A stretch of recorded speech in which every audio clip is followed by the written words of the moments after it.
porque pensamos em começar a aula antes de você entrar. Nós temos que prestigiar os bons alunos. Bons alunos merecem nosso respeito, nossa consideração. Eu estou muito triste, pode não parecer, mas eu estou muito triste, porque eu soube ontem que um ex-aluno nosso, o Medeiros, tirou a própria vida. Não sei se vocês chegaram a conhecer, o pessoal que é mais antigo é de São José, inclusive o irmão dele estudou também lá no São José até o 9º ano, não ficou para o ensino médio, né? Mas o Medeiros ontem acabou tirando a própria vida. É uma judiação, cara. Triste, bem triste mesmo. Mas vamos lá, vida que segue. Por isso que eu digo para vocês, se vocês, quando ficarem mais velhos aí, souberem que eu morri, a minha cachorra está mordendo, souberem que eu morri, façam uma oração por mim, né? E saibam que eu vou voltar para puxar o pé de cada um de vocês. Não, vamos lá.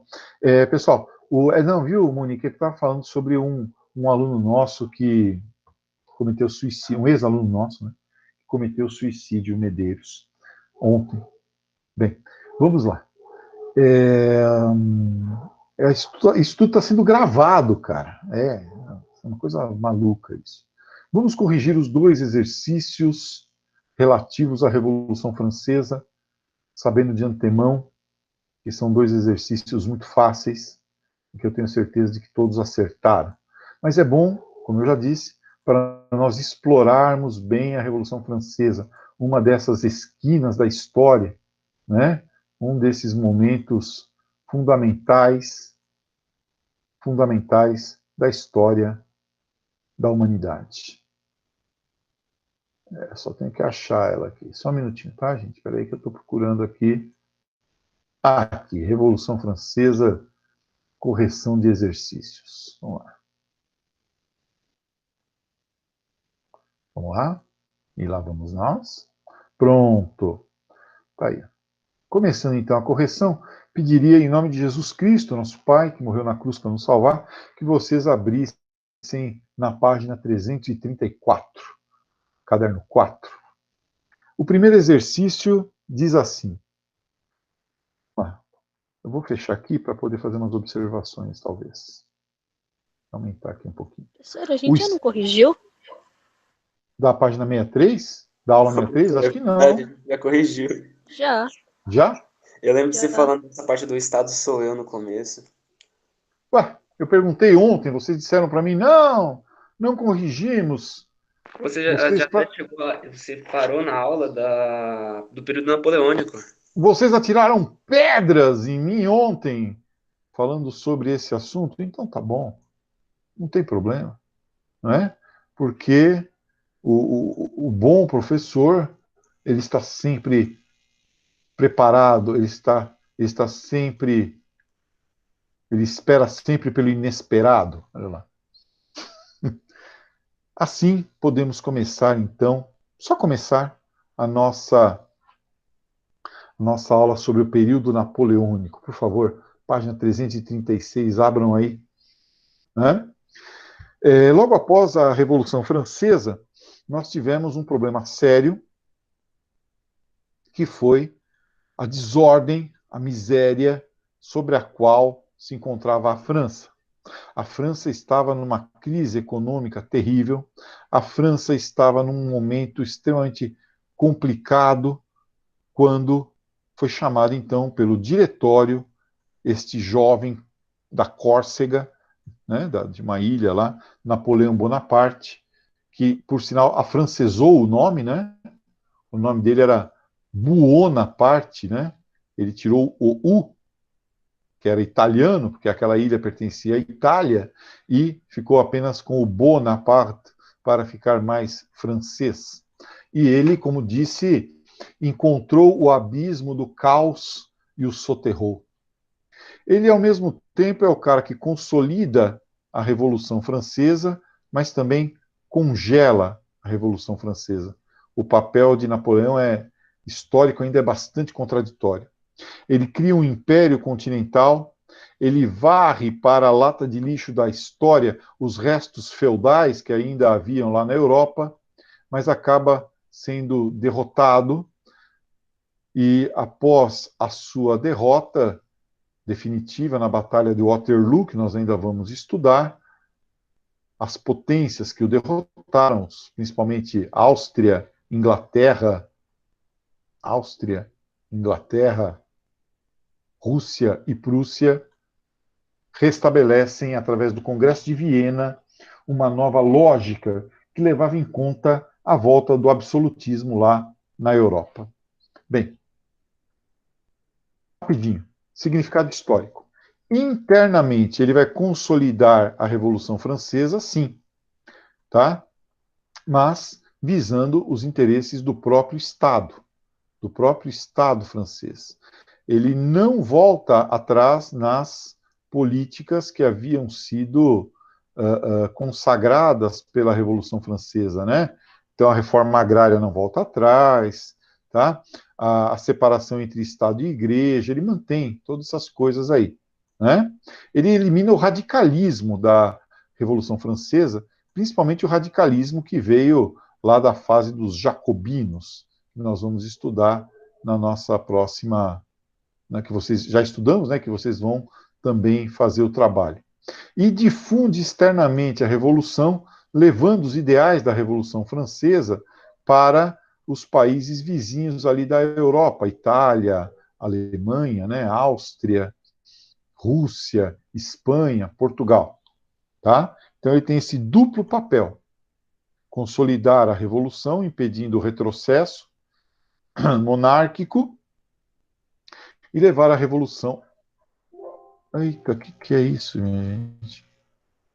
E levar a Revolução para o seu... para os países... Por que está acontecendo isso? Para os países do exterior. Bem, prosseguindo então, por que ele está fazendo isso? Eu não entendo. Mas enfim, vamos por aqui, vai. Esse PowerPoint ele está fazendo umas coisas estranhas ultimamente. Bem, o período napoleônico se divide em consulado, império e governo dos 100 dias.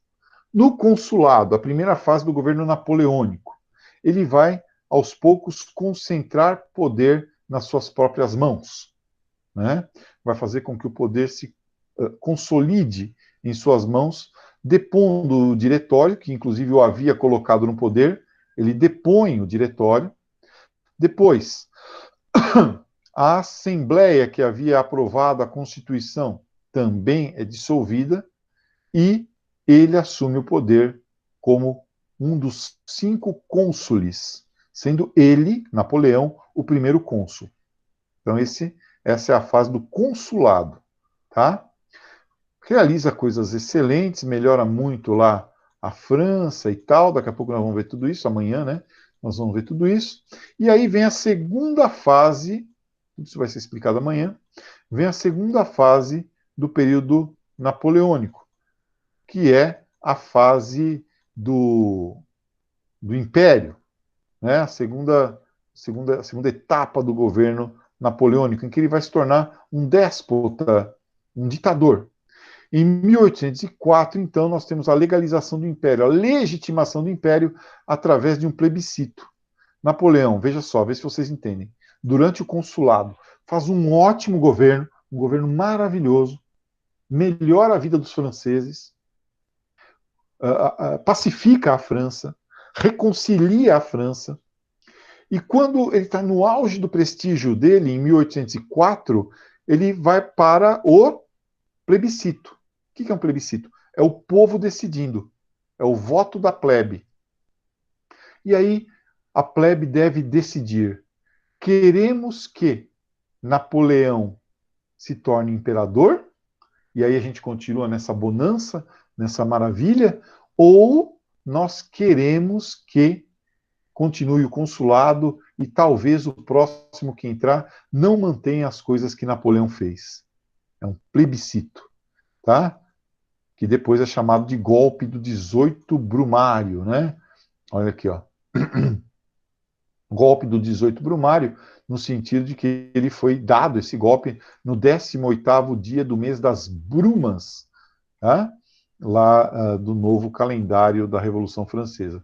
Então, Napoleão se torna imperador, Napoleão I, ele convida o Papa para a sua coroação, e para mostrar, né, que ele queria ficar de bem lá com o Papa, só que na hora H ele vai sacanear o Papa.